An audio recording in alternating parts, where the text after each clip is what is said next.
গন্ডপুরে 152 নম্বর বুথে দেখা যাচ্ছে 100 মিটার দূরত্বে তৃণমূলের অনেক কিছু লক্ষ্মীর ভাণ্ডার, কন্যাশ্রী এবং পেট্রোলের দাম মূল্যবৃদ্ধি এই সমস্ত কিছু প্রকল্প নিয়ে ভোটের কেন্দ্রের বাইরে বসে আছে 100 মিটার দূরে।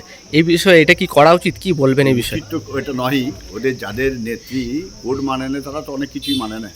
যাদের নেত্রী বলে আমি কোর্টের রায় মানব না, আমি মানি না, তাদের কর্মীরা তো করবেই। তারা মানে চোরেদের ইয়েতে চোরই হবে, তাদের তো কাজটাই ওটা। তবুও আমরা অবজেকশন করছি, দেখা যাক নির্বাচন কমিশন কী করে। আপনারা কি নির্বাচন কমিশনকে জানাবেন? নিশ্চয়ই। আপনার নাম? গৌতম বেরা।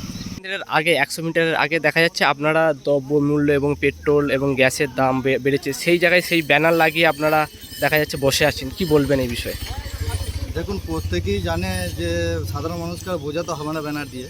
প্রত্যেকেই জানে যে লক্ষ্মীর ভাণ্ডারের সুবিধা মানুষ পাচ্ছে এবং পেট্রোল, ডিজেল, কেরোসিন 2014 আগে কী দাম ছিল, এখন কী দাম, বা সাধারণ মানুষ যে একটা সন্ধ্যাবেলা টিভি দেখে, সেই টিভির রিচার্জ পর্যন্ত বাড়ি দিচ্ছে। যে বয়স্ক মানুষরা গিয়ে বিভিন্ন ক্লাব বা বিভিন্ন জায়গায় গিয়ে দেখছে বাড়িতে রিচার্জ করারও তাদের পয়সা নেই। আর এই গ্যাসের সিলিন্ডার, স্মৃতি ইরানি ম্যাডাম যে আমাদের কেন্দ্রীয় মন্ত্রী রয়েছেন, ইনি গ্যাসের সিলিন্ডার নিয়ে তখন রাস্তায় নেমেছিলেন, আজকে কিন্তু তাকে দেখা যাচ্ছে না।